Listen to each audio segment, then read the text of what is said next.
Supreme court ने हाल ही में एक अहम फैसला दिया है जिसमें कहा गया है कि अगले 8 हफ्तों के अंदर देश भर के राष्ट्रीय राजमार्गों, सरकारी और निजी दफ्तरों, स्कूलों, अस्पतालों, बस स्टैंडों, रेलवे स्टेशनों और खेल परिसरों से आवारा कुत्तों को हटा दिया जाए।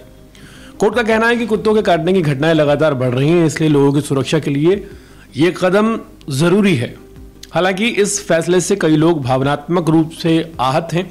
सुप्रीम कोर्ट की वकील ननीता शर्मा ने कहा कि हम सुप्रीम कोर्ट के आदेश का सम्मान करते हैं, लेकिन ये फैसला दिल तोड़ने वाला है। उन्होंने बताया कि कोर्ट का यह आदेश 11 अगस्त को पुराने आदेश जैसा ही है। अब हर इलाके में एक नोडल अधिकारी तय किया जाएगा जो सुनिश्चित करेगा कि हटाए गए कुत्ते दोबारा उन जगहों पर ना लौटे। ननीता शर्मा का कहना है कि ये आदेश ABC एनिमल बर्थ कंट्रोल नियमों के खिलाफ है, जिनके तहत किसी भी कुत्ते को उसके क्षेत्र से हटाना मना है।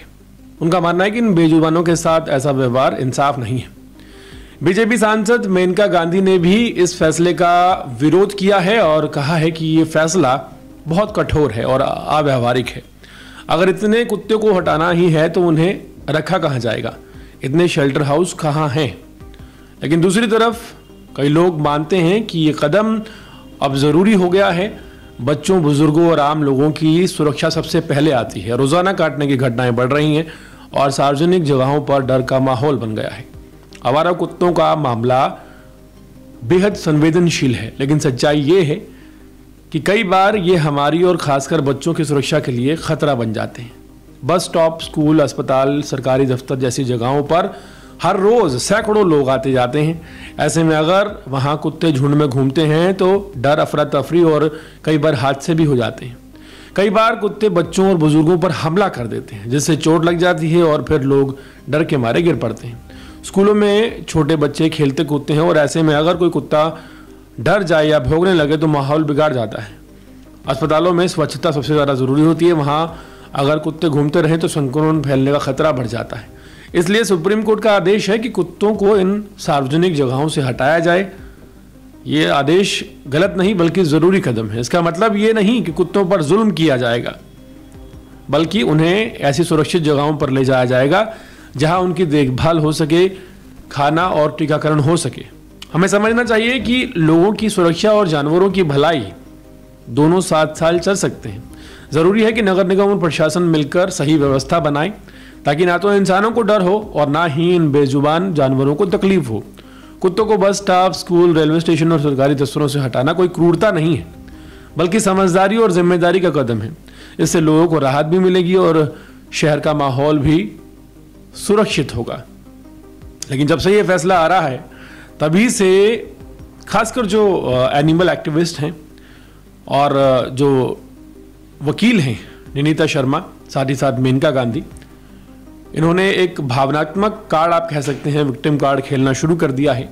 लेकिन सबसे बड़ा सवाल सिर्फ एक ही मुद्दे पर करते हैं। अगर कोर्ट कहती है कि इन आवारा कुत्तों को सड़कों से हटा दिया जाए और शेल्टर होम में रख दिया जाए, तो सोचने वाली बात है कि अगर आवारा कुत्तों की जो मौतें हाईवेज पर होती हैं, उस केस में यह फैसला पूरी तरह कुत्तों के फेवर में है। लेकिन इस पूरे फैसले को हाल फिलहाल एनिमल एक्टिविस्ट और मेनका गांधी एक विक्टिम कार्ड की तरह इस्तेमाल करते हुए नजर आ रहे हैं। सवाल यह है कि जब ये एनिमल एक्टिविस्ट इस बात को कहते हैं कि जो कुत्ते हैं वो बच्चों को तब काटते हैं जब बच्चे परेशान करते हैं, तो बच्चों की पीड़ा उस वक्त उन्हें नजर क्यों नहीं आती? बच्चों के लिए उन्हें डिवाइन पावर नजर क्यों नहीं आती, जिस डिवाइन पावर की बात आज ननीता शर्मा पत्रकारों के सामने करती हुई नजर आई। और मामला सिर्फ बच्चों का नहीं है। इन आवारा कुत्तों की वजह से आए दिन सोसाइटी में झगड़े होते हैं और जितने भी एक्टिविस्ट हैं उनके पास कोई रोड मैप नहीं है कि कुत्तों का वेलफेयर कैसे किया जाए। उनका सिर्फ ये कहना है कि उन्हें सड़कों, गलियों, सरकारी स्कूलों, रेलवे स्टेशनों, हाईवेज, शिक्षण जो संस्थान हैं वहाँ से ना हटाया जाए।